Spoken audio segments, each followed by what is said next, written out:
Welcome back to the Alec Lewis Show. I am your host, Alec Lewis. This is episode 107, recording on Tuesday, August 26th. It is cut day. Cuts were made about a couple hours ago and just finished a recording with our guest for you today. His name is Paul Allen. We've had him on before. He hosts 9 and Doing on KFAN, and he is the voice of this football team that you guys really like. We talked through the roster. Had a lot of conversation about the quarterbacks, talked about Adam Thielen, got into all of it, and then finished with a little talk about the Bears game. So really fun conversation with PA, as it always is. As always, this show is presented by First Resource Bank. That is a member FDIC bank in the Minneapolis area. It's run by Tim Siegley, Aaron Siegley, Charlie Anderson. PA knows them well. And they, you know, branches all over the place, care about the community. All of the information for First Resource is in the description below. If you missed it, I write for The Athletic, cover the Vikings day to day, stories all over the place, features to come the next couple weeks. Putting in a lot of work this time of the year, as we always do. So please go check that stuff out. If you're watching on YouTube, please hit that subscribe button. Helps us out a ton. And then if you're listening on Apple, Spotify, iHeart, wherever you get podcasts, you can rate and review and all that good stuff. I will say, putting out a call the next couple weeks before we ramp up for the season. This worked, last year with First Resource. If you guys have a local company, if you support the Vikings, if you think your podcast, you want any of the listeners of this podcast to know about your company, please send me an email, aleclewis54@gmail.com. Shoot me some of your information, and would be fascinated to have a conversation about potential sponsorship for the 2025 season. We've got some announcements coming through the next couple of weeks, so stay tuned for that. And without further ado, here is Paul Allen talking about the roster cuts and the state of the 53. All right, an in-person episode of the Alec Lewis Show with Paul Allen, the voice of the Vikings. You're in the building. It's cut day. Mm-hmm. How are you? I'm good. This was a different one. They're all different. They're like snowflakes in that they're all the same, but they're different. But with all the college free agents and Brosmer and everything, this was a whirlwind, wasn't it? Yeah, absolutely. The hair looks good today. So I'm looking forward to seeing it at the fair tomorrow. How is the fair? Are you a fair guy? I will say I was out there hosting the show for you. I saw Dan Barrero out there. He liked the fair. It was the most surprising thing that I've, talking to Dan, it was so surprising. So do you like it? And if so, why? I think the older people get or the older I get, generally you'll gain a little stay off my lawn to your personality, whether naturally or not. I'm actually going the other way with the state fair, where I'd prefer to do radio shows in studio or like here with you or something. The clomp to get there can be daunting, but once I get in there, I'm really appreciating the joy that people just genuinely have for collaborating and convening at the fair. So I'm enjoying myself. Do you eat anything when you go out there? No, not really. Usually get there about, getting there early. Yeah, I don't. From what I've been hearing. Coming from Eden Prairie, I don't. I've just waited in traffic and bad lines on Como or Snelling so many times. Now that can ruin somebody's day, at least mine. So I sit in my car for a while. I like to handwrite the radio show. And then when it's done, I'm out because I have nobody with whom to convene or collaborate. So therefore, I'm not going to eat by myself. So I haven't had anything so far. Looking forward to joining. That'll be Wednesday at 11 o'clock on KFAN. We're gonna talk about this roster, and then I'll ask you. We'll get to Thielen and some of that stuff at the end. Okay, so I just want to go position by position, kind of get how you feel. Get your thoughts about it. Quarterback is interesting, in my opinion. I mean, obviously, we can talk about J.J. McCarthy until the cows come home, but the Carson Wentz move, what did you think? I got wind Saturday afternoon that he might or might not have been here for a workout, and I was like, oh, that's kind of interesting. And then the trade on Sunday morning while I was on the first tee. I really appreciated Kwesi Adofo-Mensah executing that right before the tee shot. And then obviously Max Brosmer, the Golden Gopher undrafted kid. Yeah. You've gotten a chance to, watch him, talk to people about him. Just this quarterback room as a whole, what do you make of it? What did you make of it? Well, first and foremost, there have been a lot of quarterback talkers that have taken place during training camp and the offseason, a lot of them involving Max Brosmer, undrafted Golden Gopher. Understandably so. Rippon had an awful game against the Texans, bounced back a little bit against the Patriots. Hal went lights out against the Texans, had some rough moments in the joints, or did he go lights out against the Patriots? The joints. One of the two. The joints, actually, the second joint, he was pretty Okay. good. And then that was the Patriots game was when he threw the interception, Right, that's what it was. peeled out to his Thank left. you. Yeah, you're all So they were, a lot of people were focusing on a lot of different quarterback related topics. And I just casually would slide into 9 to noon or maybe on social media. That's great and everything. Let's not forget about number 9. Okay, that's the investment. That is the then, now, and the to be. Yeah. So let's not forget that because Chicago's on the horizon. Now, you and I have chatted a lot off the Alec Lewis podcast or 9 to noon on KFAN about Brosmer. And I haven't done this yet, and maybe your elite football mind can go quick twitch on it. Go through all the rosters in the NFL after the cuts and find me undrafted rookies or second-year guys who are making active rosters. So Elijah Williams, great. We've seen it before with defensive linemen. Joe Huber, we've seen it with offensive linemen.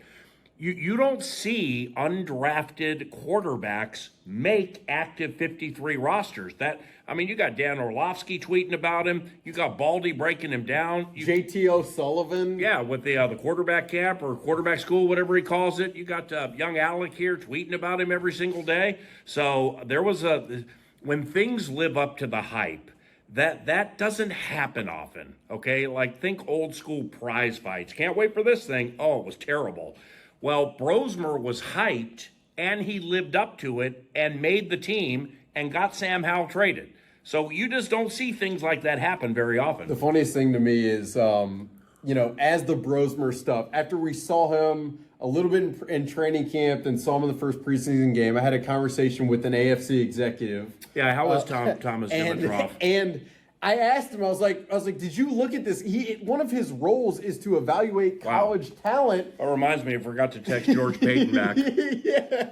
No, but one of his roles is to evaluate college talent. He's like, was that guy who was up there in Minnesota? You're like, you didn't know? You didn't do any work on this guy? And the interesting thing is, are you kidding me? Kevin O'Connell watched him at the pro day 2 years ago. Kevin's talked about this a ton, and he impressed Kevin, and Kevin fouled it away. And so you can best believe Kevin wasn't going around to a lot of his colleagues talking about Max Brosmer because I think he really felt like there was something there from the first time he saw him and got to talk to him. Right. But it is pretty crazy. Mm-hmm. It's the funny story, Gophers quarterback, but he is, you watch him, and it's just back foot, gets the ball out, right decision, anticipation. Pretty nuts for a guy who wasn't drafted. There was a play in the Titans game. All right, so Bursich, Lieber, and I are calling it on KFAN, and we had Kwesi Adofo-Mensah, the general manager, in the broadcast with us for the entire third quarter.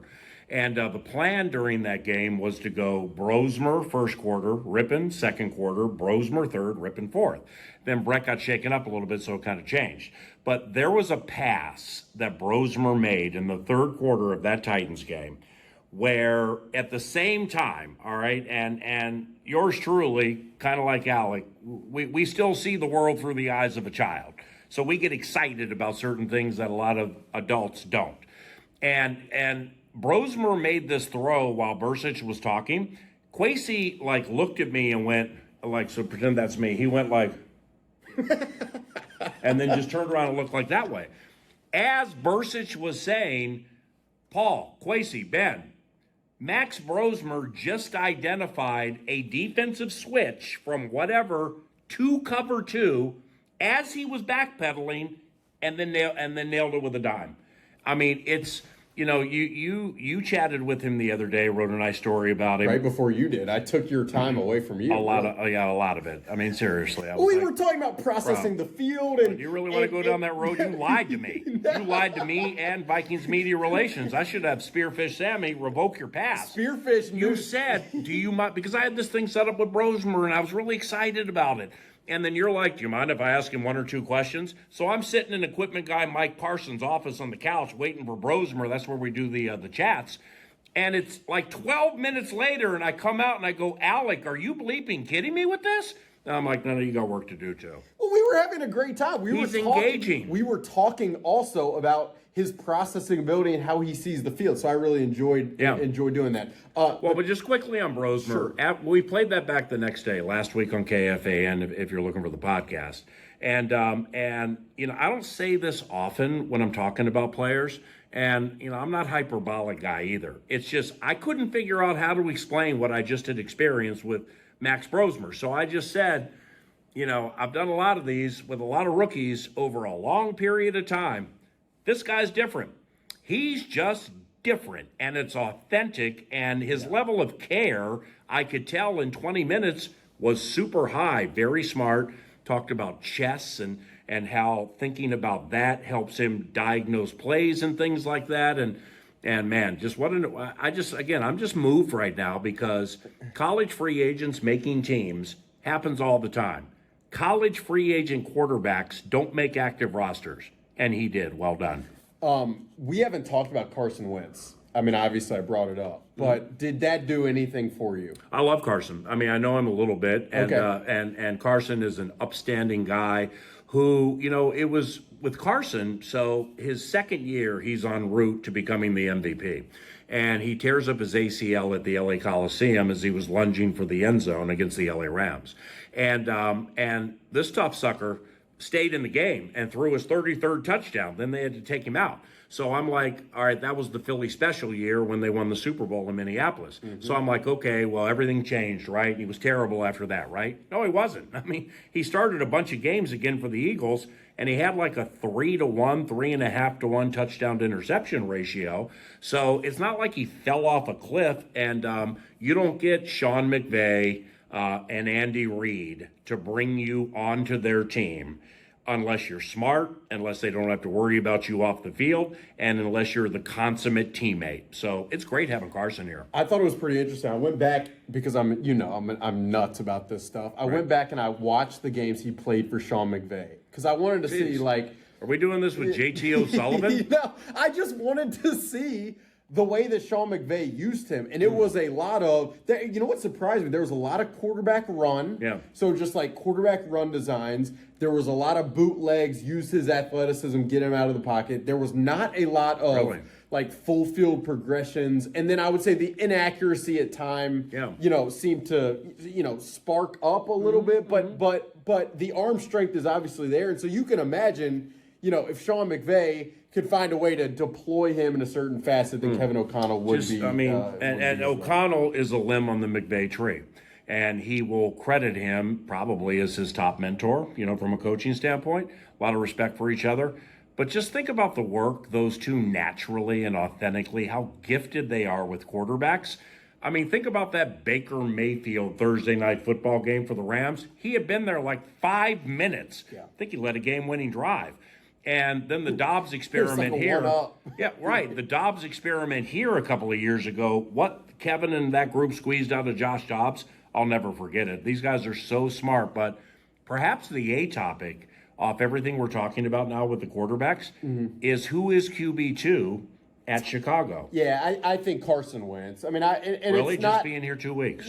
I mean, we'll see what happens in terms over the next couple weeks. I think and you're right. It's not. And I just want to make this very clear because maybe that gets aggregated or whatever. Like, it is not for me saying that is not at all a reflection or referendum about what they feel about Max Brosmer. No. It's more a matter of to be one snap away this early in his NFL career. That is I'm on the other side of it. That is okay. And I would say, like, if Max Brosmer's thrust in there, I don't know if it'd be too big for him, but you just don't, like, this, very well. Kevin O'Connell and these guys, they view development in a long-term capacity. That's and true. with a guy like Max Brosmer, they don't want to spur his development, rush it very quickly, and then potentially ruin a guy's confidence so early. So I get. Yeah, I'm with you. I You're get right. like if anybody comments and they say like the folks listening, if you're like that's nuts, Max Brosmer should be the 2. I understand it. I just think these guys think so big picture, which I appreciate because we all get so caught up in these week kind of sample sizes. Well, with Rosemer, to have him as the 2 into that Bears game would be because he knows where the bones are buried with this offense more than Wentz. Carson played with Sean McVay, so therefore the tendencies and words and verbiage and all that. So, yeah, you're probably right. But, again, I mean, Max Brosmer, seriously, well done, man. Yeah. Does the running back room, to segue from quarterback, does anything about that room and the construction of it, is anything worth talking about for you? Not really. CJ Ham heading to IR. That's not preferred. So Xavier Scott and Ty Chandler, both in the mix. Now that's good for Xavier Scott. Ty's been on the team. They're both good at special teams, but I wasn't sure what they were going to do there. Maybe CJ Ham heading to IR kind of played into that a little bit. But I'm a Xavier Scott guy, and his level of try and his work on special teams. He's had a great preseason. He'll help this team. He's had a great preseason, Xavier Scott. He can catch the ball. He's been great in the screen game. Even, running the ball in these preseason games, he's found against the Titans ones the other night. He ran for like a 23, bounced it outside, 23-yard gain. I was with you where I didn't really know what they were going to do here. Obviously, Ty Chandler has not had the most, it hasn't been the greatest probably. Yeah. But when they didn't play him at Nashville, that was an indicator you're either in or you're being traded. Yeah. It's one of the two. Absolutely. All right, receiver room. I mean, this is obviously it's a quagmire. Yeah, and like the way I want to frame it is, the idea, it's not like this team did not prepare and plan for Jordan Addison to be suspended. That, this has been, in the folks 2 floors above us, that has been in their crosshairs in their minds for a long time. You got any Nailers team? Will he be back for the first game? So it's a good question. What they did not plan for was Jalen Nailor jamming his left hand in the second day of joint practices. Now, you ask, will Jalen be back for the first game? To me, I'm not totally sure one way or another. I wouldn't go strong on it one way or another from what I've heard. But if you don't have him for week 1, I mean, it places even more importance on the need for additional depth in that spot. Obviously, They kept Tim Jones. They kept Miles Price. I don't know how much confidence you can really have. Agreed. And even with Ty Felton, the rookie, he's got an intriguing upside, but they need an experienced receiver, and that's why the Adam Thielen conversation has been as prevalent as it's been, specifically because this is not an offense that is easy to learn and apply in a 13-day span. You know that very well, having listened to these players talk about this offense as many times as they have. Well, I do happen to believe that where there was or is smoke, that there could be some fire with Adam Thielen and the Carolina Panthers. I mean, you're looking at cryptic tweets and Instagram things being sent out by family members. And when you get somebody like Adam Schefter, who doesn't make many, if any, mistakes, including in tweets, and Thielen would be happy to return or things like that, well, that means it's real. And when you also get on the other side of it, that they can't come together on compensation, I just wonder what Carolina would possibly want for Adam Thielen, because like when we started looking at wide receivers, Nordo and I on 9 to Noon, I mean, this is weeks ago, and his name came up, and I'm kind of like, well, why would they want to move him? I mean, Canales wants to win games. They got a bevy of speedy young receivers who are unproven, and he's the perfect guy to have around. And oh, by the way, Adam Thielen is still a minimum 1,000-yard a season receiver who still runs some of the hardest, most cold-blooded routes that you're going to see when I watch back his highlights. So, and he and Bryce Young kind of got a nice little thing going last year. So, if I'm Carolina, then, man, I don't know if I need a second-round pick or a third-round. I don't know what I need, but I just wonder if it is true, what it is. Well, I think that's the situation. I think there were a lot of people that were like, they do also have a vet guy, Hunter Renfrow, but as we learned Tuesday, the Panthers released Hunter Renfrow. They were not in love with what they got from him. And so Carolina's known the entire time, like he is their veteran slot receiver who caught 60 passes last year while also missing 7 games at a time where Bryce Young really started to trend up. And yes, they have intriguing Ted McMillan. He's intriguing. Jalen Coker. He had a pretty good year last year. Xavier Legette. Like they have Jimmy Horn Jr., your guy. They have some young. Did he make the team? Good question. I should probably know that, but I would expect. He was either undrafted or a deep draft pick. He might lead the NFL in punt return touchdowns. You heard it here first. Alec Lewis Show podcast. You love Jimmy Horn Jr., but if you're Carolina, and to your point, if you're Dave Canales and you need to win games, if you're not just because Adam Thielen does want to come back and you're not just going to give him away. And if you're and similarly, if you're the Vikings. And if you're Kwesi Adofo-Mensah and this front office and this coaching staff, how far are you really going to dip into your bag of picks for a 35-year-old on a 1-year? Like it is a challenging kind of situation. But they need a receiver. The segue is if it's not Adam Thielen, there's just not a ton of loaded options. I mean, from the heart, FICA, Fairness and KJ Osborne Act. I don't know if he's the right answer. But nevertheless, I adore KJ Osborne, and he made some good memories here. Shoot, I mean, the team's beaten the Lions, one of the last 6? I think the only Lions win. I think that's the only Lions win that I've covered was 2022 in the right corner of the end zone at US Bank Stadium. So it's now Miles Price is a wide receiver. I don't know how comfortable they are using him on Monday Night Football at wide receiver. I don't know how comfortable they are using him at returner. He'll be active. I mean, he's going to be active as the punt and kick returner, and this is an undrafted Hoosier, so at least as of now, you would look at it that way. But if they bring one in, now remember, if you bring in a vested veteran, I believe that's 4 years or more, and they are on the roster week number 1. So let's just unpack it from the baseline. You got injuries, okay? So does everybody else, but not everybody else has 3-game suspensions. But it's only 3 games, so it's 3 of 17. So you can't treat this like Jordan Addison's going to be gone forever, and so therefore you make a panic move. They're not going to do that because they're too smart and they're too calculated. But nevertheless, it is 3 games. So I absolutely believe they'll bring somebody in, but if it's a vested veteran on the roster week number 1, they get paid for the whole season. So you got to keep that in mind too. My other thing, I've heard a lot of people say that, like it's only 3 games, but my other thing is like, what are the odds that over the course of 17, Justin has something go on. Jordan Addison has something go on. Jalen Naylor has something else. So it's also, in my opinion, it's insurance for the duration of the season as well. Like that's also how I view it. But I mean, you mentioned KJ. But you got to look at Hawkinson as a receiver. I mean, no question. We know he's a receiving tight end. We've talked about it a million times. Caught 90 passes. But you got to kind of elevate that a little bit now. Like, we got Jefferson. Addison's come back. Naylor's healthy.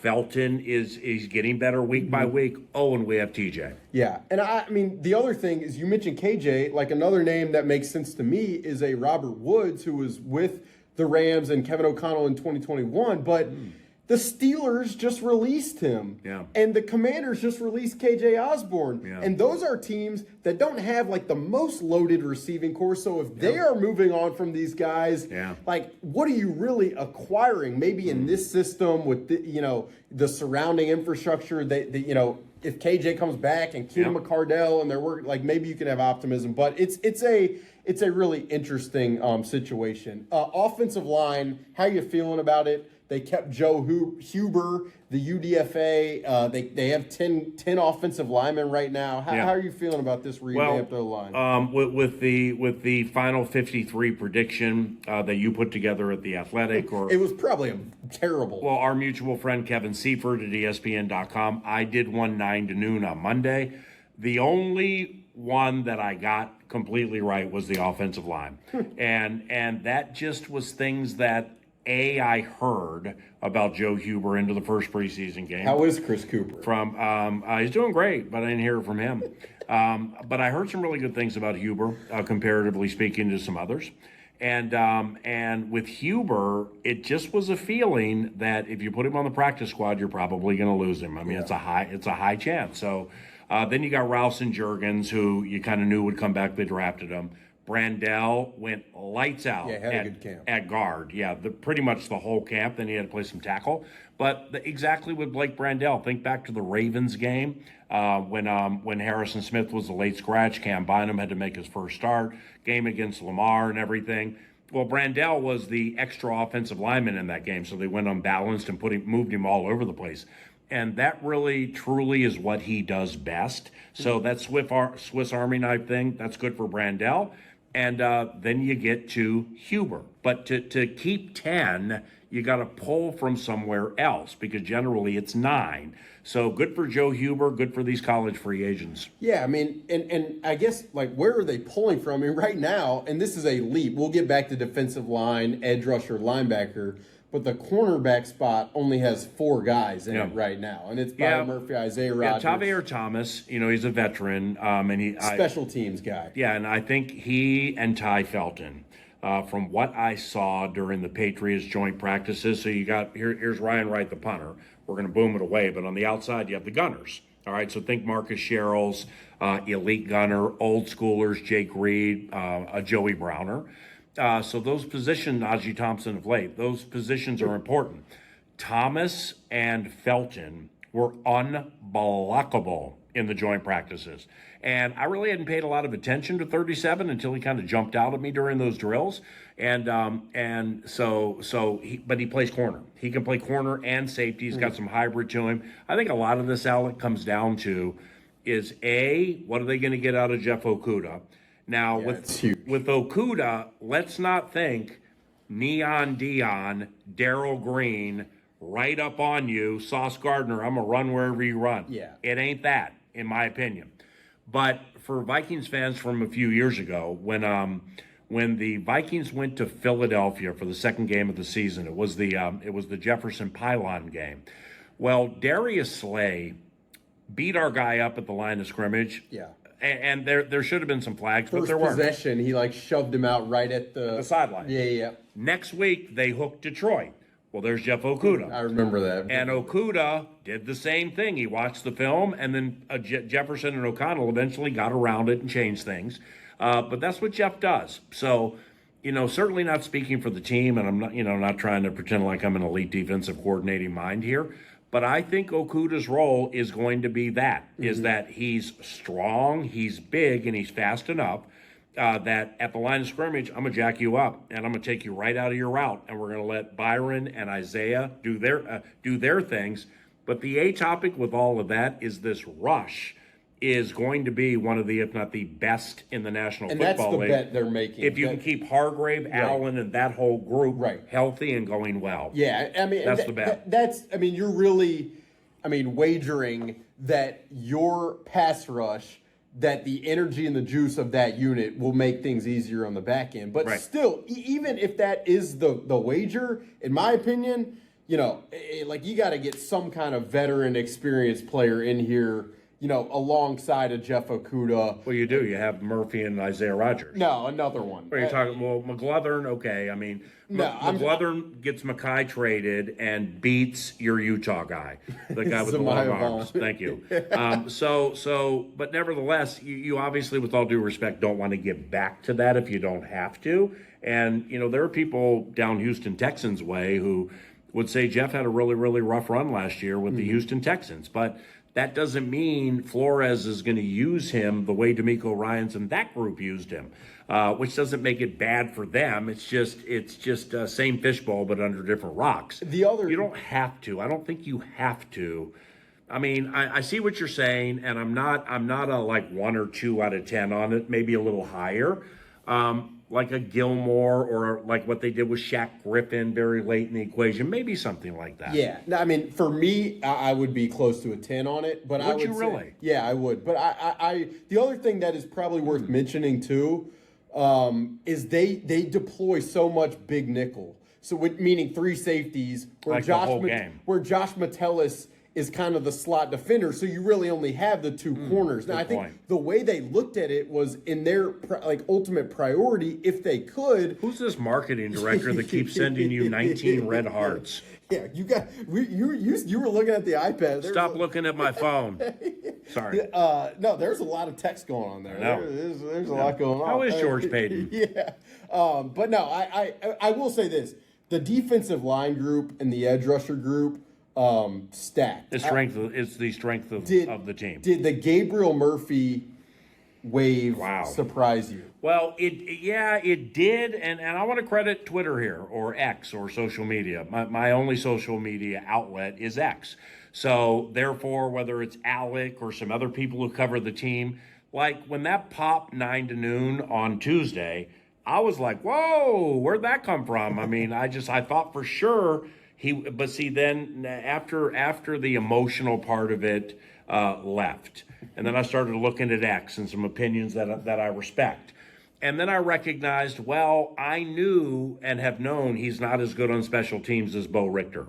All right, so we got that. True. Well, then the cuts start falling, and the active roster is established, the 53, and Austin Keys and Chaz Chambliss are in the mix. And two more special teams guys. Right, but I didn't necessarily see one of that. Maybe one of them, but I didn't see that coming. But with Murphy, what do you think? I still can't explain it. It did surprise me, but it probably should not have surprised me as much as it did. Yeah, I'd say the other aspect with Gabe Murphy that I would just mention he had a terrible, very serious injury.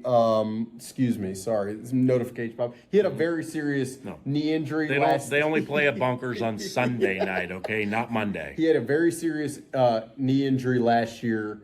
Murphy did? Murphy did, yeah. And then he came back. And it was healthy this training camp, but I think with him there is or was or kind of the risk of re-injury. Exists, and the other aspect is Chaz Chambliss. You mentioned Austin Keys and Chaz Chambliss. Chaz Chambliss really is it Chambliss or Chambliss? Chambliss. Oh, well, see, you're a baseball guy. You covered the Kansas City Royals. These newbies need to recognize old school. First baseman, New York Yankees, the Reggie Jackson teams. Chris Chambliss. Hey, I wonder if he's related to him, but nevertheless, it's Chambliss. That'll be something you ask him on one of the drive-bys after he forces a fumble on a power turn. No, Chaz Chambliss, it seemed like they really liked him internally. This is a bold thing to say, but when he was first signed as an undrafted free agent, there was some description of kind of Van Ginkel-ish, football intelligence, sees the game, kind of a tweener body, can rush, can play in coverage. So interesting player. All of those can kind of get people cut. Well, he's a defensive player who played for the Georgia Bulldogs. So therefore, so did Lewis Seen, and I guess we're happy for Bulldogs, but. Nevertheless, that's a super well-respected defense, man. And, you don't have to be the ones the Eagles have or the Packers have, or Tyrion Ingram Dawkins. There's a new one the Vikings drafted. Yeah. It's you can pull people from those programs, and even if they're undrafted or deep draft picks, they have something to them that played to the collective unit that made the Bulldogs college football defense so good, and he's one of them. Last one for you on the roster, because we've bounced around. The Austin Keys one for me, it was surprising, but the last one. Well, Austin was lighting people up this. He was he was explosive. He was another guy when they signed him in the undrafted portion. I was at my sister's wedding. I remember I'm getting text. Austin Keys is being signed. This guy's pretty. He's rangy. Played at Auburn. I know Auburn, so that's kind of it is interesting to see him make the team, but. Punter, Ryan Wright, he wins the job. Another year. How do you feel about it? This year was different than last year, okay? So a couple of things here, and I'm speculating. So, again, I don't have any steam on this. I'm just playing from the heart.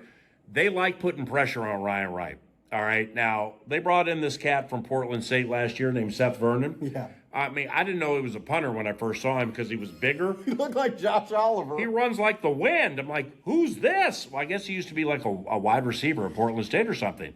But, I mean, he couldn't kick, so therefore he was quickly gone, and Wright won the job. Well, this year it was Oscar Chapman. So they like putting pressure on Ryan Wright to get the most out of him. This Chapman, I think he made it a little more interesting than maybe some people might think. I might be wrong, but, he went like 243 at Auburn without having a punt blocked. All right, 5 years at Auburn, never had one block. He's from South Australia, a place called Adelaide. He did not play high school football, which means Oscar Chapman has never had a punt blocked in his life. And if you look at the most pressure-filled moments he had when he was at Auburn, they were the Iron Bowl against Alabama. That game's the bomb. And he showed up big time in all of those games. So once I started to filter that through my mind, I was like, wow, I wonder what's happening here, because I'm quite fond of Ryan, and I think he does a pretty good job. I want him to win the job. And then we're at Tennessee, and we're going to take the snap. And then when it was like that, I'm like, all right, well, might want to go interview number 17 about the Bears game, because he probably won it. This is a podcast thing for me. I would never write this. Is holding that hard? It has to be. But the way it's no, it has the to way be. we talk about Think about it. catching punts. No, I know. But the way we talk about it here, it is like to be able to hold for Will Wright. You weren't here at the end of the 2015 season. I'm not taking a shot at Jeff Locke, former punter here. I love him, man. Blair Walsh missed from 27 at the College Stadium, and instead of going to Arizona for the divisional round, the Seattle Seahawks won a 10-9 game and went to Charlotte to play Cam Newton and the Carolina Panthers. But the hold, when Walsh went to kick it, the laces were facing him. It's not a good. So, that's not good. Flip. Oh, by the way, everybody's rooting against you on the road. It might be cold. And Sir Poe sending the ball back there fast. Yes, it is a hard job. So in other buildings, because I've only covered the NFL here for 3 years now, do they talk about it the same way they do? Because it is what do you mean? One of the key facets every year in training camp is well, can the new guy hold? Bruh. It's can he hold? But see, he's holding for things that are going to lead to points. No, it's important. So this matters. No, I know it's important, but or it's only it seems like Ryan Wright's ability to hold. Are his hands? Does he LeBron James baby powder them before the game?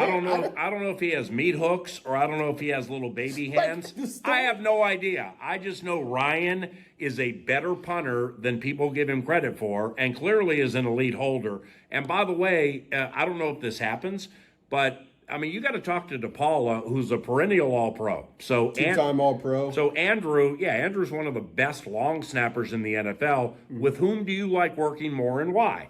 And I would imagine they have these chats before they cut people or move forward. But I got to talk to the Alabama kid too. Absolutely. I got to talk to Will Reichert and honestly be with whom are you more comfortable?